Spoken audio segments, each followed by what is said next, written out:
మొన్న జరిగిన అసెంబ్లీ ఎన్నికల్లో తెలంగాణ రాష్ట్రంలో కాంగ్రెస్ పార్టీపై ఎంతో నమ్మకంతో ప్రజలైతే ఓట్లేసి గెలిపించుకోవడం జరిగింది. అయితే ఏ నమ్మకంతో ప్రజలు ఓట్లేసి కాంగ్రెస్ పార్టీని గెలిపించుకున్నారో ఆ నమ్మకాన్ని కాంగ్రెస్ పార్టీ నిల్చోబెట్టుకుంటుందా అంటే అనుమానమే అని చెప్పవచ్చు. ఎందుకంటే కాంగ్రెస్ పార్టీ అసెంబ్లీ ఎన్నికలకు ముందు మాట్లాడింది ఒకటి, ఇప్పుడు ఎన్నికల తర్వాత చేస్తుంది ఒకటి. ప్రజలకు ఏమో కానీ ఆఖరికే కాంగ్రెస్ పార్టీ కార్యకర్తలను కూడా ఒక రకంగా కాంగ్రెస్ పార్టీ మోసం చేస్తుందనే చెప్పవచ్చు.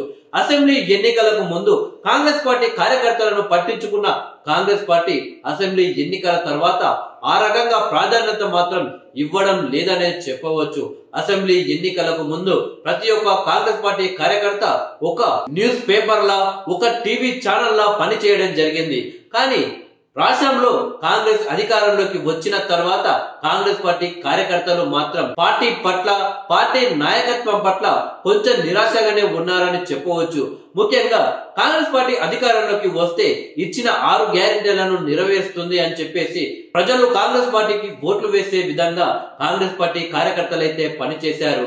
ఇప్పటికీ రైతు భరోసా విషయంలో కావచ్చు, 6 గ్యారెంటీల విషయాల్లో కావచ్చు, రైతు రుణమాఫీ విషయంలో కావచ్చు, కాంగ్రెస్ పార్టీ అనుకున్నంతగా ప్రజల మనసు మాత్రం గెలుచుకోలేదని చెప్పవచ్చు. దీంతో కాంగ్రెస్ పార్టీ కార్యకర్తలు ఊర్లలో ఏ కార్యక్రమం చేయాలి అన్నా కానీ ఎంతో కొంత ప్రజల నుండి వ్యతిరేకత ఎదుర్కోవాల్సిన పరిస్థితులు ఏర్పడ్డాయి.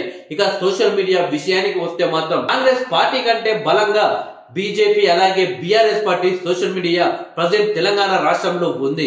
కాంగ్రెస్ అధికారంలో ఉన్నప్పటికీ సోషల్ మీడియాలో మాత్రం ఎందుకు కాంగ్రెస్ పార్టీ వెనుకపడుతుందో మాత్రం ఎవరికీ తెలియడం లేదు. తాజాగా కాంగ్రెస్ పార్టీకి సంబంధించిన అధికారిక ఎక్స్ అకౌంట్ లో తెలంగాణ ప్రజలకు ఏ పాలన కావాలి అని చెప్పేసి ఒక పోల్ పెట్టడం జరిగింది. అందులో ప్రజల వద్దకు పాలన, రెండో ఆప్షన్ ఏమో ఫామ్ హౌస్ పాలన అని పెట్టడం జరిగింది. ఒక్కసారిగా కాంగ్రెస్ పెట్టిన పోల్లో ఫామ్ హౌస్ పాలనే కావాలి అన్నట్లు ఓటింగ్స్ రావడం జరిగింది. దీంతో కాంగ్రెస్ పార్టీ నాయకులతో పాటు నెటిజన్లు సైతం ఆశ్చర్యానికి గురి కావడం జరిగింది. నిజానికి ఏ పార్టీ ఏ పోల్ పెట్టినా కానీ ఆ పార్టీకే పాజిటివ్ గా ఓటింగ్స్ అనేవి వస్తుంటాయి. మొదటిసారి కాంగ్రెస్ పార్టీ పెట్టిన పోల్లో మాత్రం కాంగ్రెస్ కి వ్యతిరేకంగా ఓటింగ్స్ రావడం అందరినీ ఆశ్చర్యానికి గురి చేసింది. కానీ కాంగ్రెస్ పార్టీ మాత్రం ఆ యొక్క పోల్ ని కొద్ది సమయంలోనే డిలీట్ చేయడం జరిగింది. ఆ తర్వాత బీఆర్ఎస్ కు సంబంధించిన సోషల్ మీడియా పేజెస్ అలాగే సోషల్ మీడియా అకౌంట్ లో కావాలని కొన్ని వందలు వేలాది అకౌంట్లు క్రియేట్ చేసి ఈ రకంగా ఫేక్ ఓటింగ్ వేశారని చెప్పేసి కాంగ్రెస్ పార్టీ నాయకులు అలాగే కాంగ్రెస్ పార్టీ సోషల్ మీడియా చెప్తున్నప్పటికీ కాంగ్రెస్ పార్టీకి కూడా సోషల్ మీడియా అకౌంట్లు ఉన్నాయి. కాంగ్రెస్ పార్టీకి కూడా కాంగ్రెస్ కార్యకర్తలు ఉన్నారు, వాళ్లకు సోషల్ మీడియా అకౌంట్లు ఉన్నాయి.